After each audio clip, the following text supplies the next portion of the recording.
In the stillness of a rainy Thursday night, the loud wails of a newborn echoed through the cramped corridors of a dusty public health center in a small town near Enugu, Nigeria. The nurses, overwhelmed and underpaid, barely noticed at first. But something felt off. The cry didn't come from the maternity ward, it was faint, muffled, and eerie. It seemed to be coming from the restroom. Earlier that day, a young woman named Edeabi had walked into the center with trembling steps and an oversized shawl wrapped tightly around her frame. She looked barely 20, but her eyes carried the exhaustion of a lifetime. No one noticed the sweat on her brow or the way she clutched her stomach in secret pain. She signed in for a minor malaria treatment, but that was just a cover. She was heavily pregnant, and hiding it. Edeabi's pregnancy had been a shameful secret. The child was the result of a brief, coercive relationship with a powerful politician who had denied ever knowing her. Her parents, staunch traditionalists, had thrown her out the moment they found out. Alone and disgraced, she had wandered through life, taking shelter with a distant cousin who never asked questions. That day, labor had come too soon. She wasn't ready, emotionally, physically, or mentally. And she didn't know where else to go. Inside the toilet, with no one to help and no time to scream, Edeabi gave birth to a premature baby boy. His skin was paper-thin, bluish, his eyes fused shut, but he was alive. Breathing. Crying. Struggling. She panicked. Tears blurred her eyes as she stared at the fragile child in her shaking hands. Fear swallowed her. What kind of life could she give this baby? How would she survive? The world had already condemned her, surely it would do worse to this child. Her mind raced with voices, judgmental whispers, threats, hunger, despair. Then, in a terrifying moment of weakness, she did the unthinkable. Edeabi laid the baby gently on a bundle of tissue beside the toilet, wrapped in her torn scarf. She whispered a prayer, half plea, half apology, and fled through the back exit, vanishing into the darkness like a ghost. But fate is a strange thing. Only minutes later, a janitor named Mama Ifeoma, who had come to clean the restroom, heard the faint cries. Confused and alarmed, she opened the stall and froze.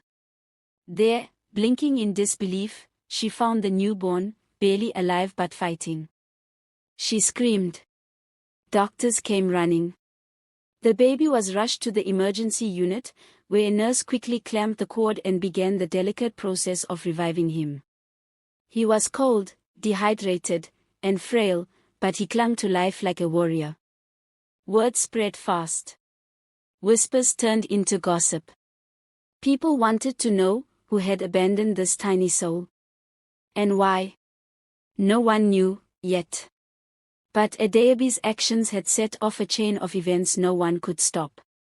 And while she thought she had escaped the consequences, destiny was already at her heels. The next morning, the health center was in an uproar. Local news reporters gathered outside the gates, shoving microphones in the faces of anyone wearing a white coat. Mothers clutched their children tighter, whispering rumors of the toilet baby as if it were a ghost story. Some cried. Some shook their heads. All were stunned that something so heartless could happen so close to home. Inside the neonatal ward, the tiny infant, nicknamed Baby Miracle by the nurses, lay in an incubator, his chest rising and falling with delicate determination. His fingers, no bigger than grains of rice, twitched as if reaching for something. Or someone. Nurse Amara had taken a special interest in the child. Having lost her own baby years ago, she felt a strange connection to him. Every time she fed him through the tiny tube or checked his heartbeat, she whispered softly, "You're not alone. You're wanted." But outside those sterile walls, the hunt for the mother had begun. Security footage showed a blurry image of Edeabi slipping out the back door. Her face was shadowed, her walk rushed, limping slightly. It wasn't enough to identify her, but it confirmed what everyone feared: this wasn't a stillbirth. This was abandonment. Back in her cousin's one-room apartment, Adeobi sat curled up on a mat, hugging her knees.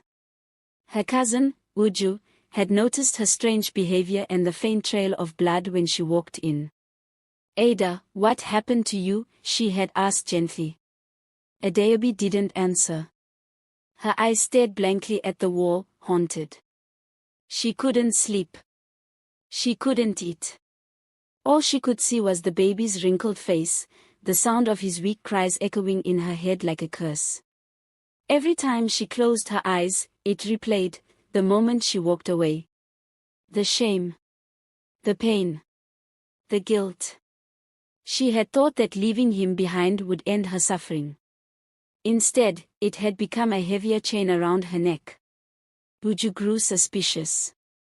One night, while Adeobi lay trembling in a feverish sleep, Uju noticed the blood-stained wrapper and quietly pieced things together.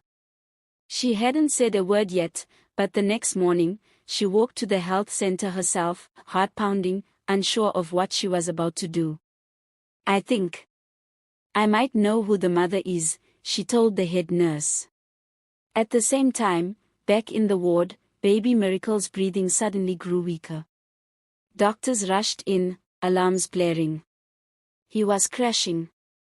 He's going into distress," the nurse shouted. "We're losing him." The entire unit buzzed with urgency. Outside, the town watched, prayed, judged. But no one knew the full story, not yet. The reasons. The brokenness. The weight Adeobi carried. And no one knew what would happen next, a decision that would either redeem her, or destroy her completely. The room was tense. Monitors beeped erratically as baby Miracle's fragile lungs struggled to keep rhythm. Doctors worked with robotic precision, oxygen, injections, warmth, but every second felt like a coin toss between life and death. Nurse Amara held his tiny hand with trembling fingers, whispering prayers under her breath. This child had fought too hard to go now. Outside the neonatal unit, Uju sat in a small office, nervously twisting the hem of her blouse. The nurse she spoke to earlier had informed the police. Now, two officers stood across from her, pens poised, faces unreadable. "Are you saying your cousin gave birth to the child and abandoned him?" one asked. Uju hesitated. I don't know everything. But she came home with blood on her. She was weak, pale, and she hasn't spoken since. Something terrible happened, I can feel it. One of the officers stood. "We need to speak with her immediately." Meanwhile, back at Uju's apartment, Adeobi lay in bed, her body racked with chills. The fever had worsened. She was mumbling in her sleep, fragments of apologies and cries for help tangled together. Her body, still healing from childbirth, had become a battlefield of infection and trauma. When the officers and a nurse arrived, they found her barely conscious. A doctor was called. Adeobi was rushed to the hospital she had abandoned just days earlier, only this time, not to hide, but to survive. As she was wheeled in, Nurse Amara, on a break from baby Miracle's bedside, caught a glimpse of her. Recognition flared instantly. "That's her," she whispered. Adeobi was admitted to a recovery room, and hours later, after IVs and antibiotics began to stabilize her, the truth began to pour out between quiet sobs and shivering breaths. "I didn't want to leave him," she murmured to a female officer. "I just didn't know how to be a mother. I had no one. No money. I was scared." Her voice cracked. "But I can't stop thinking about him. His cry. His face. I see him every time I blink. I didn't want him to die." The confession was heavy, but it came from a place raw and human. The officer, hardened by years of experience, saw in her what many wouldn't: regret, not malice. "I was abandoned too," Adeobi whispered, eyes glazed with shame. I just continued the cycle. By morning, the doctor delivered both news and a choice. The baby is stable, he said. Barely, but he's hanging on. And now, the authorities are involved. You could be charged. But if you're willing to cooperate, to take responsibility, the law might show mercy. Adaobi looked away. What do I even have to offer him? She asked. The doctor replied, your presence. Your change. Your love, if you can find it. That night, while the town debated justice, judgment, and jail, Adaobi stood outside the incubator glass, staring at the child she had once left behind. He opened his tiny mouth, as if calling her again. And this time, she stayed. Weeks passed. The once fragile baby boy, now officially named Chikamso, God knows my path, continued to defy the odds. He grew stronger by the day, his heartbeat steadier, his cries louder, his grip firmer. He no longer resembled the blue-skinned, silent child found near death in a public toilet. Now, he was a symbol, a living testimony of resilience, grace, and second chances. But outside the hospital walls, the whispers hadn't stopped. Some still called Adaobi a monster. Others said she didn't deserve the child. The media had caught the story and spun it into sensational headlines, toilet baby's mother identified, and she left him to die, now she wants him back. The court hearings began quietly. Adaobi, escorted by Uju and a social worker, appeared before a judge. Her voice was soft but steady as she recounted her story, her upbringing in a household that viewed pregnancy outside wedlock as a curse, the shame, the betrayal, and the night she gave birth alone. The courtroom held its breath when she said, I thought I was doing him a favor by leaving him, but it was cowardice. He was more courageous in his first breath than I've been my whole life. Her words didn't erase what she had done. But they moved something deep within those listening. The judge, a mother herself, stared long at Adaobi before passing judgment. You will not walk free, she said. But you will not be caged like a criminal either. There is room for punishment and redemption. Adaobi was sentenced to 6 months of community service at the same health center she had once tried to flee from, under strict supervision. She would work, learn, and most importantly, heal.